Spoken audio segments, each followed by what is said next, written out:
Hello, hello, hello. How you people doing? It's your girl, Dreadlock Diaries. I definitely feel like owe you guys a live stream. It's been a while.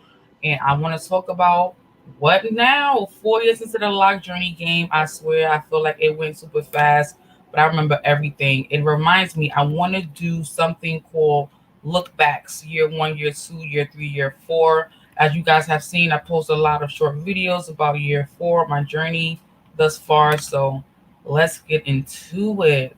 I'll be right back in a jumping jack flash.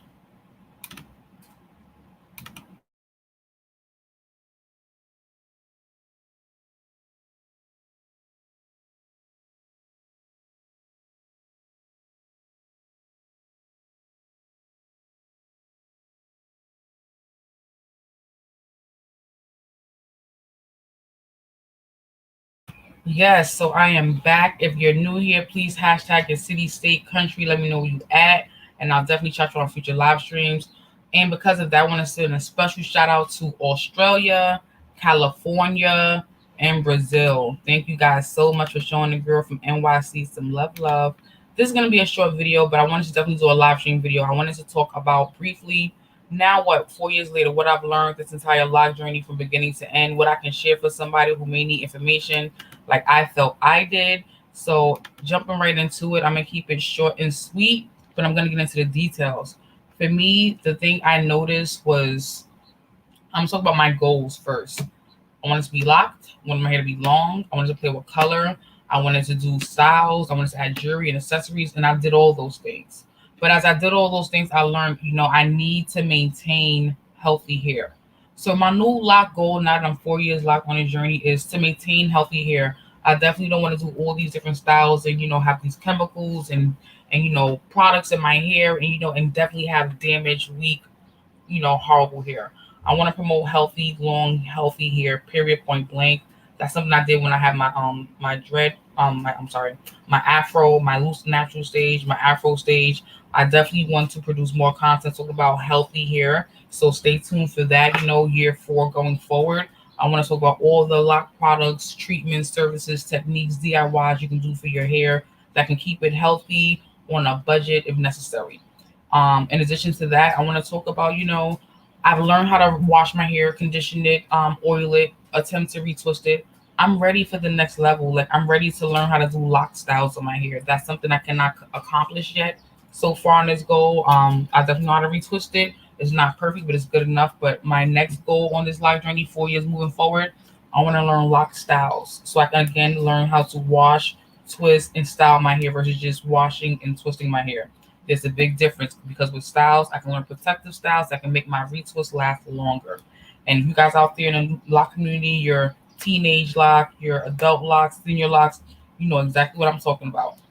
So for me, my next goal with that is waist length locks, guys. I want to see if I can achieve waist length locks because I think waist length locks may look cute. I know it will be heavy. I know it'll be stylish. It'll be unique. It is the next goal for me. So that's my next goal moving forward on my life journey, 4 years plus going forward. Another thing I want to talk about right now that's really not talked about so much I see out here in these YouTube streets is new developments while on your life journey. Now, when I say new developments while on your life journey, I mean specifically things you've learned about your hair and your locks on your journey. And one thing I've learned about myself on my lock journey since I've been fully locked, as in my hair is not unraveling from the ends or the middles or anything like that, is that I developed to have a tender head. I've never had a tender head before as a child, as a young adult, as a teen. But now I notice with my locks, whether I wash them, condition them, they're tender. There are definitely areas like my baseline, my edge area, which are super tender. I don't know if it's because of the weight, but that's something that's new. I've never had that problem before. And another thing that's new for me that I've talked about briefly in the beginning of my life journey that I said I will probably never do is a lock trim. Now that I'm 4 years into this journey and plus moving forward and still happy and loving this journey, I now want to retract that statement because now I understand that lock trims are very important. And lock trims can be the reason why your hair can stay healthy and luxurious and thrive and look beautiful from the inside and out. So I definitely may possibly have a lock trim in my lock journey one day soon.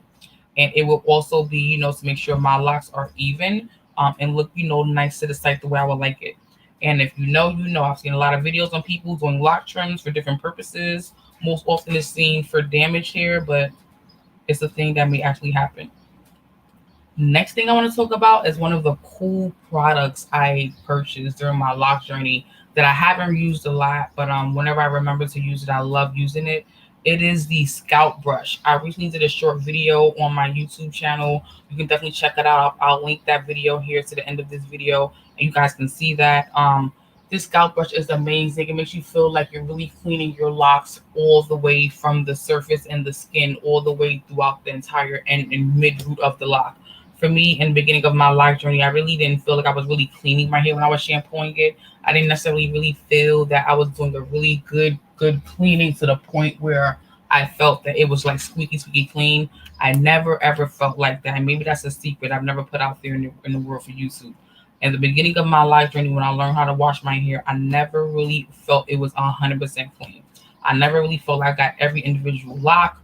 So this scalp brush definitely makes me feel like I'm getting all of the hair, the roots, the ends, the scalp specifically, and it feels like there is no dandruff or dryness in my scalp after using the scalp brush. So again, I'm gonna link that video to the scalp brush in the end of this video so you can see it at some point, and you'll definitely know what I'm talking about. Good morning, Jose. Thank you for stopping by. The next thing I want to talk about that I've also been doing a lot of short videos here on my Dreadlock Diaries YouTube channel page is lock maintenance and repairs and grooming and DIYs. You guys have seen now that I'm 4 years plus in the lock journey. I've had a few locks that actually needed repairs. I've showed you guys some locks that really look thin and weak. I showed you a picture of a lock in my hand as it was, um, clipped at the loctician because it was damaged. I've showed you guys the repairs in short videos, how that looks, and it is a thing. It is something that I now come to recognize, acknowledge, and take that it will happen no matter how great of a job I'm doing, no matter how great a job other people are doing. We all will need some lock maintenance at some point. We all will need a crochet, possibly, or a trim, or a snippet, or some added hair to make sure it looks the way we want it to while it begins to get healthy and it resurfaces and does what it needs to do to continue to be a nice strong lock from root to end. Grooming, washing, conditioning. If you're a person who's free form and you don't care about what your locks look like, you don't care if you have styles and clean parts and fresh healthy hair, you just letting your hair grow out to be wigs or just whatever they are, you possibly may not care about this tip regarding grooming on the locks. But if you are a person that cares about, if your locks smell good, if they look good, if they look clean, if they look pretty, if they look manicured at work or social environments, if you're a person who really cares about the appearance of your locks, you may definitely want to take in accountability that you really need to create a lock routine schedule where you have these often washes, conditions, protein treatments, detoxes if possible, retwist if possible, oils, whatever you may need. You definitely need to actually get this on paper possibly or have it in memory possibly to make sure you're not skipping up on those things, because the moment you do is backfire. I just saying. So if you don't care about your maintenance of your locks and you're not looking for the manicure, pretty, clean style look, this does not apply to you. But if you are that person who cares about all those things, and this definitely applies to you, you definitely need to create that routine, that schedule to save yourself stress and, damage hair possibly in the future because you don't want it to happen. Trust and believe. Now, the last thing I'm leaving you guys off with this morning regarding this the 5 things I've learned 4 years plus in my lock journey is that, corny as it may sound, you really, really, really have to have patience on this lock journey. You really cannot rush the process. You really cannot compare yourself to other people on this lock journey. It's so important that you only focus on what you want your locks to look like, what you love about your locks, how you manicure them, how you style them. Like I have here in this picture right here on the screen. These are all the certain styles I've had in the past for various reasons that make me feel good about myself when I'm walking outside. Some of these styles I've done myself, as I said, DIYs, do it yourself, wash and retwist. A few of these pictures I've done my hair myself in these photos. The other pictures I've had a professional loctician do them. And one picture is I don't even have locks. I have braids. So it's transitions of my journey, my hair journey from perm to natural to loose natural to big chops to now dreadlocks, and it's 4 years plus at this moment for me. So I'm really excited to have made it this far in a lock journey, 4 years plus. As I said, now I have new goals. My new goals come with, wanting waist length strap hair, wanting healthy locks, learning how to retwist and style my locks. I'm not at the point where I know how to style my locks. I now need to learn about what do I do about this now tender headedness I have that I never had before. I need to get prepared for a lock trim to make sure my locks are healthy and, looking great on site the way I want them.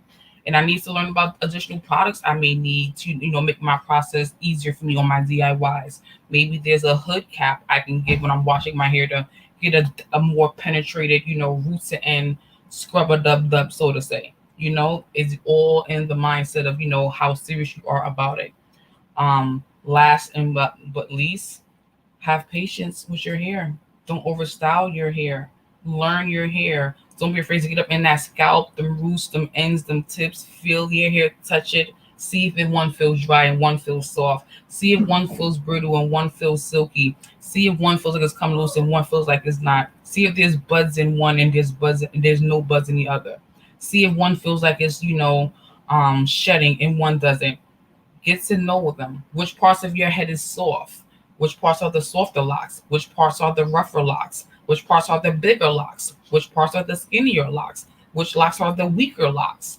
Which locks are the straighter locks? Get to know all up in there. It's for your purposes, for you to understand, how to continue your journey. 4 years plus in my life journey. Those are the new things I'm trying to do out here. For me, not necessarily for the YouTube streets, but again, if there's something you want to hear, something you want to know, something you want to understand, please feel sure to leave a comment at the bottom of this video, and I'll definitely get back to you. So peace out to everybody out here on the lock journey. Shout out to Uncommon Sense with Jose and Negron. It is me, your girl, Dreadlock Diaries, here with a live video for you guys because it's definitely been a while. Talking about now what? It's been 4 years. So now what am I going to do? With all I've been through, all I've learned so far, where am I going with it now? Thank you guys for staying all the way to the end of this video with me.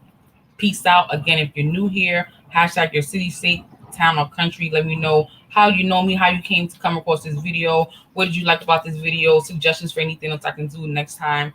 But, until the end, peace, y'all. Again, like and subscribe to the channel. Again, leave a comment, share my video. Special shout outs on Common Sense with Jose and Negron. Stay tuned for more content like this. Anything else you want to know, get at me. Peace and love. Shout out to the queen of this, Miss Golden Goddess. Sorry, queen, I'm just seeing you. But take care. This was really a short video talking about 4 years later. Now what I'm going to do. I learned everything I've learned. I've had some challenges, some consequences, and here I am now, still pushing forward, still going with my lock journey. So stay tuned for that. And again, if you know somebody with locks, want locks, curious about locks, please recommend my channel to them. Maybe I could help them in some kind of way, get to where they want to be. But peace out, y'all, and have a great Saturday afternoon. And hopefully I catch you guys on my new channel at NY Grapevine tonight at 8 p.m. with a new live stream for the Wine and FaceTime Season 3. Bye.